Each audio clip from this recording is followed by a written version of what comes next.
Kemudian terkait dengan mengantuk, mohon izin, mohon maaf, itu lebih kembali pertama selain kepada niat adalah pengaturan waktu. Coba dicek.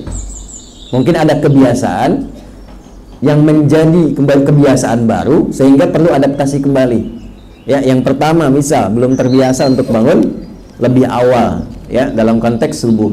Maka direncanakan dari awal bangun jam berapa, aktivitas disesuaikan. Alhamdulillah. Misal yang tadinya siangnya terlalu banyak aktivitas, dicek kembali mana yang betul-betul aktivitas pokok, yang lainnya istirahat. Karena sederhana sekali, kalau bukan siang datang malam, terlalu sibuk siangnya maka akan banyak istirahat di malam harinya. Terlalu sibuk malamnya, siangnya akan ngantuk.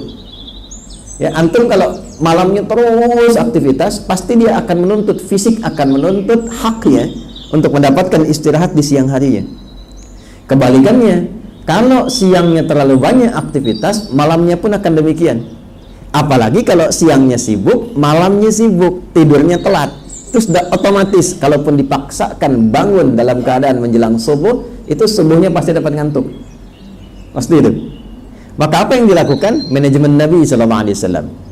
Siang beraktivitas. Nabi itu kalau sudah masuk waktu Isya, selesai Isya, silahkan cek dalam hadis-hadis, ba'da Isya itu langsung istirahat. Cuma sedikit evaluasi dengan istri beliau tercinta, ngobrol sebentar, evaluasi keluarga. Setelah itu menjelang istirahat beliau istighfar 70 sampai dengan 100 kali dan mengevaluasi kegiatan sebelumnya.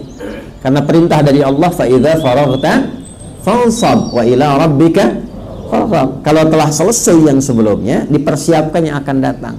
Nah, ini bimbingan ini berlakunya yang pertama itu sebelum tidur. Jadi dibiasakan sebelum tidur, apapun itu dievaluasi dulu. Baik itu ibadah akhirat kita ataupun aktivitas dunia kita. Contoh, untuk yang akhirat. Hari ini saya sholatnya dalam 5 kali itu berjamaah berapa kali? Cek dari subuh sampai Isya. Ya, bukankah keutamaan jamaah lebih baik daripada sendirian? Ya, sholatul jamaati afdalu min sholatil fardhi bi 27 darajah. Salat jamaah lebih baik daripada salat sendirian. Berapa pahalanya? 27. Nah, kita sudah tahu 27 itu. Kemudian mohon maaf, dari subuh sampai dengan Isya berapa kali yang jamaah? Berapa kali yang sendirian?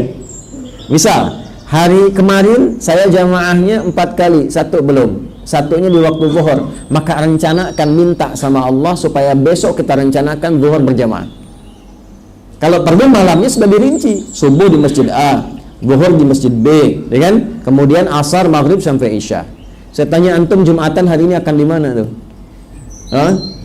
Kalau ya jelas di masjid ya, masa Jumatan di rumah? Pasti di masjid. Direncanakan masjid mana? Sehingga dengan perencanaan itu kegiatan jadi terukur. Itu tiap malam lakukan. Lalu kegiatan dunia misalnya, ya mohon maaf, dalam sehari itu berapa kali sudah perhatian terhadap anak? Jangan-jangan pada anak pun belum sempat nyapa. Ya, pada keluarga seperti apa? Pada ibu sudah menyapa atau belum? Sudah mendoakan keluarga atau belum? Ya. Nanti setelah semuanya direncanakan, yang kurang-kurang istighfari, itulah maksudnya 70 sampai 100. Supaya dalam tidurnya Allah ridha. Jadi kalau orang terbiasa istighfar, mengoreksi, mengevaluasi istighfar, itu akan membantu dia mendapatkan suasana tidur yang tenang. Akhirnya tidurnya lebih tenang, lebih enak, lebih nyaman. Diatur Nabi ba'da Isya demikian, paling-paling 15-30 menit selesai istirahat. Jadi kalau sekarang misalnya selesai setengah 8 salat Isya, jam 8 sudah istirahat. Bangun pertengahan malam. Ya, saya pernah mengukur itu dalam hadis, kalau kurang lebih setengah 8, jam 8 selesai, itu bangunnya kurang lebih jam setengah 2 lah. Rata-rata itu seperti itu. Setengah 2, kalau sepertiga malamnya setengah 3 kurang lebih. Kalau kekinian setengah 5 subuhnya, setengah 3 jam 3. Itu kalau kita bisa lakukan dari jam 8, 9, 10, 11, 12, 1 ya, kemudian 2, kurang lebih 5-6 jam itu standar untuk metabolisme tubuh. Nah, itu butuh latihan. Kalau kita biasakan demikian, bangun standarnya 5-6 jam, tergantung jam berapa kita istirahat, itu tubuh akan menyesuaikan, dengan sendirinya terbawa. Nah, apakah Nabi pernah begadang? Pernah, kalau ada perlunya. Ya, makanya kan rumusnya begadang jangan begadang. Begadang boleh saja kalau ada perlunya. Nah, Nabi itu tercatat pernah begadang kalau ada perlunya. Apa di antara perlunya? Diskusi hukum. Masih ada hukum-hukum yang didiskusikan dengan sahabat, ya. Dalam konteks berjihad misalnya, Nabi memberikan fatwa, Nabi memberikan bimbingan, itu kadang-kadang sampai lewat. Kalau kita sekarang jam 10, jam 11, ya. Tapi karena tubuh sudah terbiasa, sudah terlatih bangun jam sekian, itu terbawa lagi.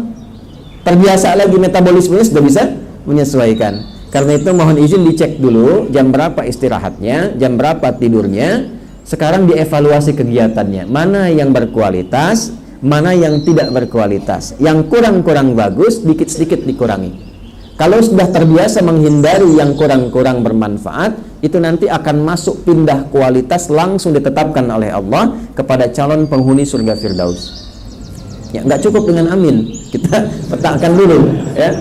Di antara ciri khas calon penghuni Firdaus itu meninggalkan segala yang tidak penting. Ya, walladzina hum 'anil lagwi mu'ridun. Quran surah ke-23, surah Al-Mu'minun di ayat yang ketiga.